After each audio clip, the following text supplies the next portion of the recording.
My name is Pat. This is the story of how my ex-wife and I divorced, and how her inability to let go of her ex-husband destroyed everything we had. I didn't know it at the time, but from the very beginning, her past had way too strong of a grip on her. I met my ex-wife in one of those strange, life's small world type of moments. I work in construction, and for years I've collaborated with architects on projects. About 7 years ago, I got invited to an honorary award ceremony for one of the architects I'd done work with, a man I'll just call E. E was a pretty respected guy in our city. He wasn't flashy, but people admired him because he did a lot of pro bono work helping revitalize low-income neighborhoods, designing things like community centers, after-school buildings, and affordable housing projects. He was being honored at this ceremony for exactly that, his contribution to the community. That night, I showed up out of respect. I had worked with him on a couple of projects, and while we weren't friends, I thought it would be nice to support. I sat at one of the tables in the back, and during the speeches and presentations, I noticed his wife sitting up front, beaming at him. At the time, I thought it was touching. This woman looked proud to be married to him, to be by his side while he was recognized. That woman would later become my wife. After the ceremony, there was a small reception. I ran into E, congratulated him, shook hands, and made small talk. He introduced me to his wife, my future wife, and I remember thinking she was friendly and approachable. She complimented my work. Apparently, she had heard about one of the community projects I helped finish on schedule and asked me questions about what I did. Nothing flirty, just normal. I walked away from that night thinking, okay, nice woman, happy couple, nothing more.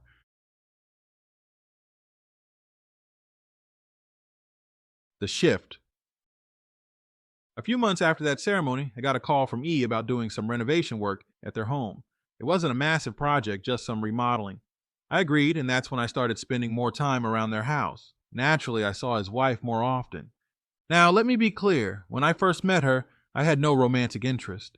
She was married, period, but she started talking to me more and more whenever I was around. You know how some clients linger and make small talk? That was her. At first, it was just surface level stuff. Weather, work, how long things would take. But then, gradually, she started opening up. She'd bring me iced tea and sit outside while I worked. She'd ask about my life. She'd ask about my family. She just talked. One day, she told me something personal, something I now realize was the hook. She told me she wasn't happy in her marriage. That was the first crack in the glass. She said her husband was a big cheater, that he was never faithful, and that she felt unloved, unappreciated, and taken for granted. At that time, I believed her. Why wouldn't I? I had no reason to question what she was telling me. She painted this picture of a man who was highly respected in public, but treated her like garbage behind closed doors. I thought, wow, that must be rough, living in the shadow of someone who everyone else thinks is perfect. Looking back now, I realize she was planting seeds, making me view her as a victim and her husband as the bad guy.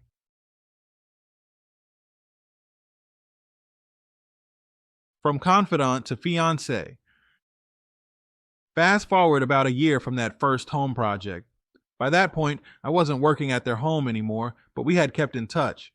She and I had started meeting for coffee, then dinners, and before I knew it, she told me she was divorcing her husband. She told me she had finally had enough of his cheating and couldn't stay in the marriage anymore.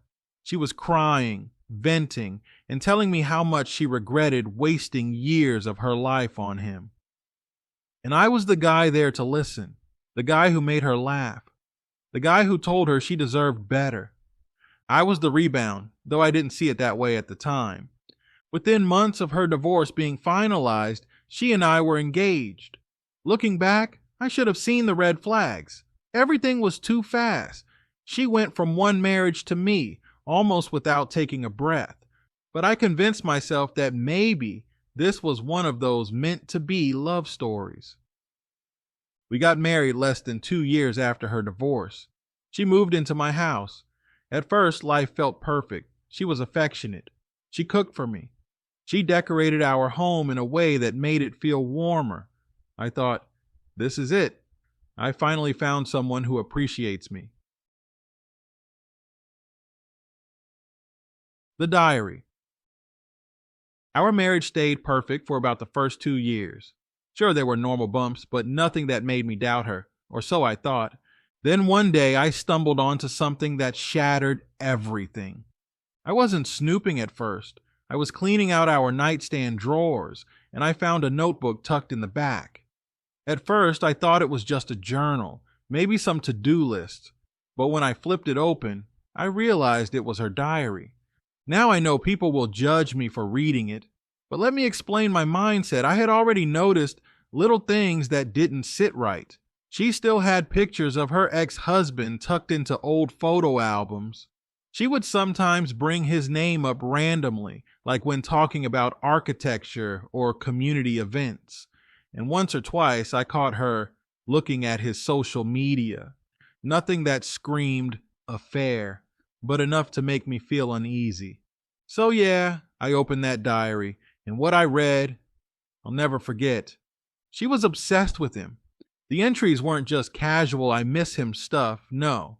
She wrote things like, no one will ever measure up to him. If he asked me back, I'd leave everything in a heartbeat. Pat is kind and stable, but my heart will always belong to E. There were even graphic descriptions of dreams she had about being back with him.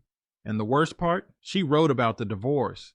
In her diary, she admitted that it wasn't just his cheating that ended the marriage.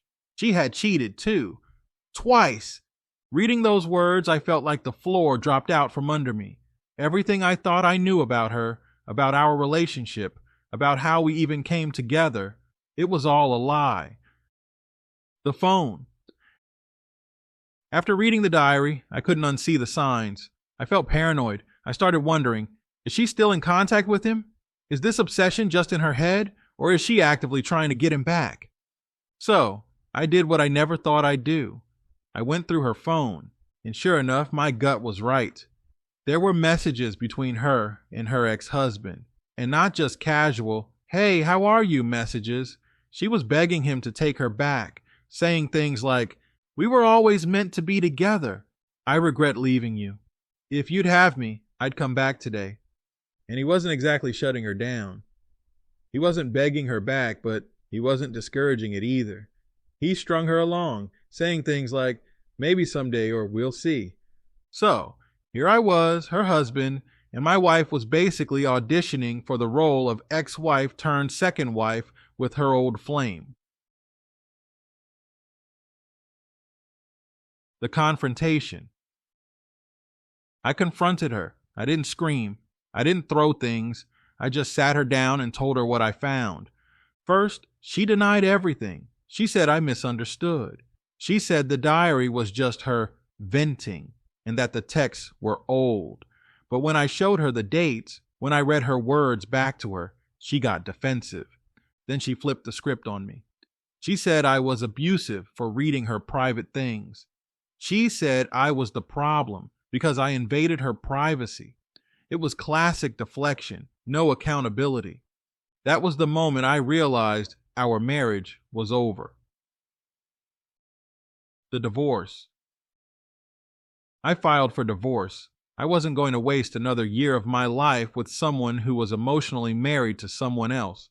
Serving her was messy. She cried, she begged, then she threatened, then she played the victim. It was a cycle. The divorce process itself dragged on. And here's the kicker. Even though she was the one who lied, cheated, and betrayed me, I still ended up losing half my house to her. That's right. Because she moved in after we married, the court said she had a claim. Years of me working my butt off to pay that mortgage, gone in an instant. It feels criminal, honestly, like the system punishes men just for existing in these situations. The divorce is final. I'm living in half the house I used to own, feeling like I got robbed, not just emotionally, but financially. And the cruel irony? She ended up going back to her ex-husband, the same guy she claimed cheated on her endlessly, the same guy she painted as a monster. That's where she ran back to after burning everything down with me. I'll send another email to you with the financial details because that's a whole other nightmare. How she drained me and left me picking up the pieces. But I wanted to start with this story because it explains how everything spiraled. If I could give one piece of advice to anyone listening, if you meet someone fresh out of a marriage, take a step back. Don't rush. Don't ignore the red flags. Don't let your empathy blind you, because I let myself get caught up in her sob story and it ruined me. But there's no need to stop here. I have plenty more to share. Also, this is therapeutic, so hopefully I'm okay to write all of this. The financial fallout. When I decided to file for divorce, I thought I'd at least walk away with some dignity intact. I knew it wouldn't be clean. Divorces never are. But in my mind, I thought, she's the one who wronged me. She's the one begging her ex to take her back. Surely the system will see that. That was my first mistake, thinking the system cares about truth or fairness or justice. In my case, because we were married and she had moved into my home, the court saw it as marital property.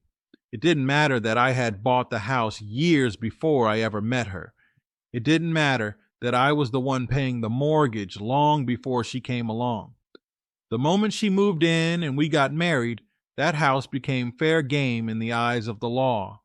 So, when the divorce proceedings started, her lawyer pushed hard for her share. And she got it. Half of my home, gone. I can't even explain the rage that builds in your chest when you sit in a courtroom, hearing some stranger in a suit describe why the woman who lied to you, cheated on you, and manipulated you should now walk away with your property. It's like being robbed in broad daylight, except the robbery is legal and the judge is the getaway driver. But it didn't stop with the house. The bank accounts. We had a joint bank account. I never thought I'd be the kind of man to be suspicious or to hide money from my wife. That wasn't how I wanted to live. When we got married, I thought, we're in this together. So I opened up access.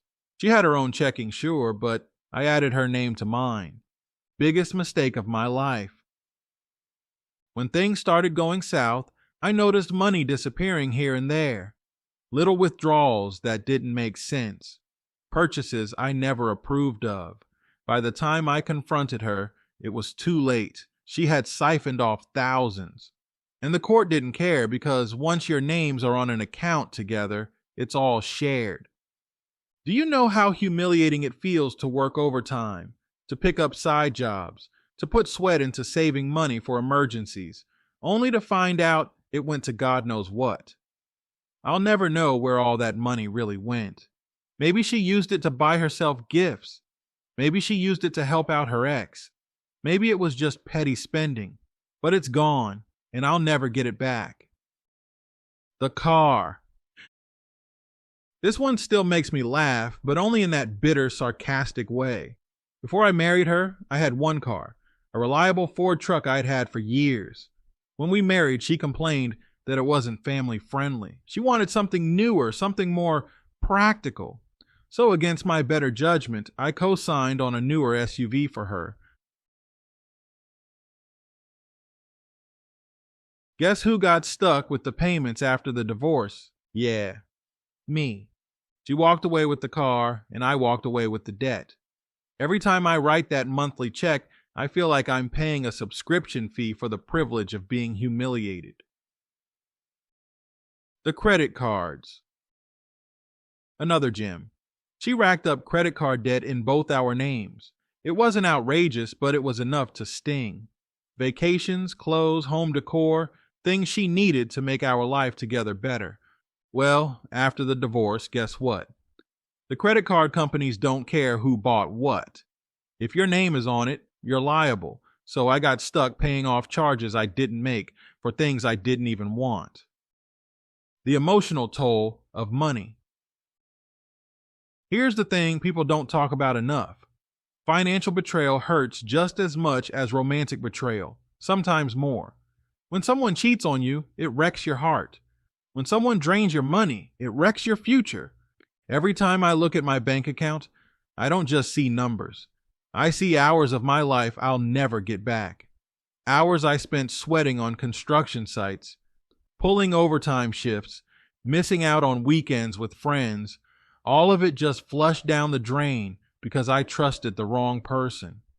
I lost not just money, but opportunities. I had plans, big plans, for what I wanted to do with my savings. I wanted to buy another property and rent it out. I wanted to invest in my nephew's college fund. I wanted to upgrade my truck, not buy some fancy SUV I never cared about. All those dreams got delayed, if not destroyed outright. How she ended up back with him. Now let's talk about the ultimate slap in the face. After everything, after stealing years of my life, half my house, my money, my sanity, she went right back to the man she claimed was the root of all her misery. Her ex-husband. You know, the guy she said was a big cheater. The man who supposedly broke her heart and ruined her life. The man she swore she'd never forgive. Yeah, that guy. After our divorce was finalized, I started hearing things through mutual acquaintances. They said she was seen with him again. At first, I didn't believe it. I thought, no way, she wouldn't be that blatant. But then, I saw it with my own eyes. I was at the grocery store one Saturday morning, just minding my business, when I saw them walk in together, holding hands, laughing, looking like some happily reunited couple. It felt like a punch to the gut. I don't know why it shocked me, because deep down I always knew she never let him go. But to see it, to actually see them together, it made everything real. All the diary entries, all the texts, all the begging. It wasn't just her being dramatic. She meant it. She was waiting for her chance to crawl back into his arms, and the second she had it, she took it. The lessons. I've had a lot of time to sit with this, to think about what I learned. Some days the bitterness eats me alive. Other days I feel numb, like I wasted years of my life for nothing. But here are the hard truths I've pulled from this. Never ignore red flags. If someone talks constantly about their ex, don't brush it off. It's not harmless. It means they're not over them. Protect your assets. I don't care how much you love someone. Don't rush into joint accounts, co-signed loans, or shared property. Wait. Protect yourself. The system doesn't care about fairness.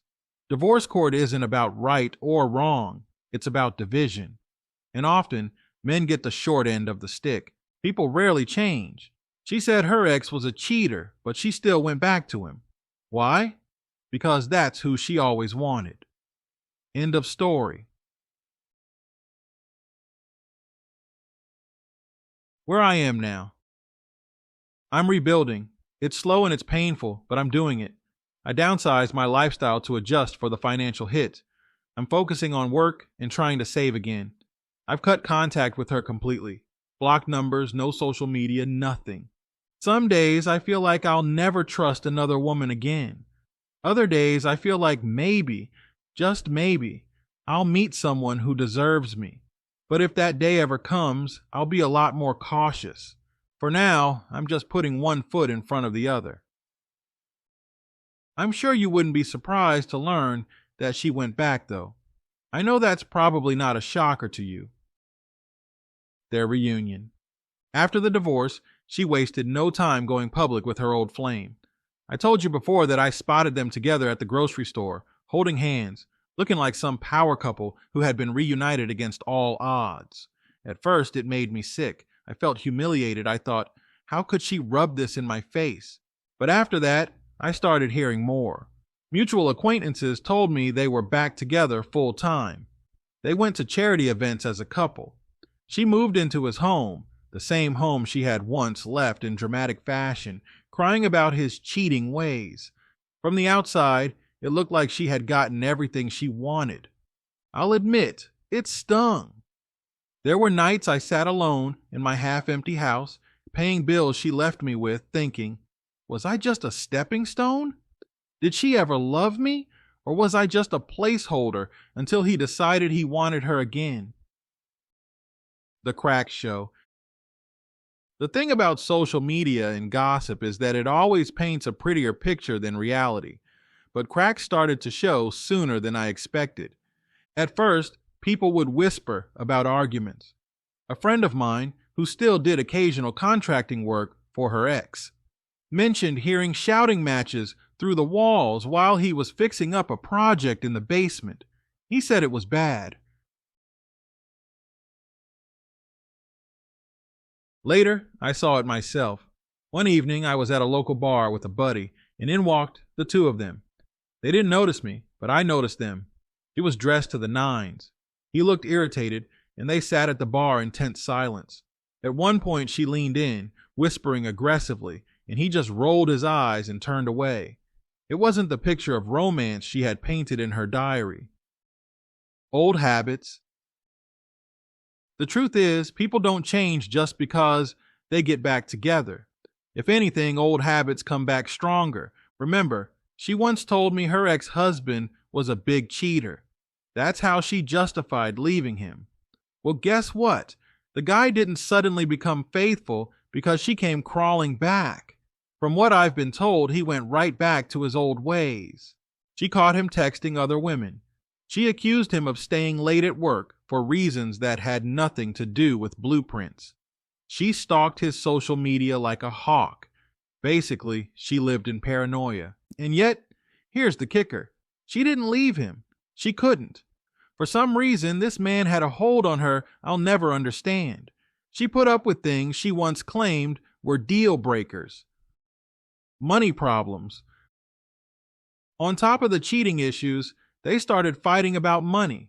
See, when she was with me, she had access to my accounts, my savings, and my stability. I've always been a saver, always been financially responsible. She drained me, but she never had to worry about bills being paid. Her ex wasn't like that. Yeah, he was respected as an architect, but his money habits were different. He liked living big, nice cars, expensive vacations, dinners at high-end places, and he didn't want to bankroll her lifestyle on top of his. So, guess what she did? She started working again. The same woman who once told me she hated the idea of going back to an office job suddenly found herself clocking in because her dream man wasn't footing all the bills. Mutual acquaintances told me she complained constantly about it. She thought being back with him meant a life of ease, of comfort, of being taken care of. Instead, she was juggling bills and trying to keep up appearances.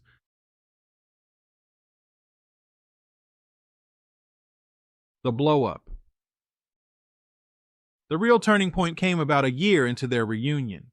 I got a phone call from a mutual friend, someone who had stayed neutral through everything. She said, "Pat, you won't believe this, but she and E just had the blow-up of all blow-ups. Apparently, she found undeniable proof that he was cheating again. Not just flirting, not just texting, but full-on cheating with a younger woman he met at one of his projects. She lost it. There were screaming matches, things thrown. Neighbors called the cops at one point. It was that bad. And this time, he didn't beg her to stay. He told her to get out." Just like that, her fantasy reunion crumbled. Seeing her after. Not long after that, I actually ran into her. This was maybe 6 months after their big split. I was at Home Depot picking up supplies for a job, and she walked in. She looked different, worn down, tired, almost like she'd aged 10 years in two. She saw me, froze for a second, and then quickly turned the other way. But I caught enough of a glimpse to know this wasn't the woman who once thought she was untouchable. This was someone broken, someone who had bet everything on a man who didn't want her and lost. I'd be lying if I said I didn't feel a little satisfaction. Not joy, because I don't think anyone should celebrate someone else's misery, but satisfaction. Like the universe finally balanced the scales a little.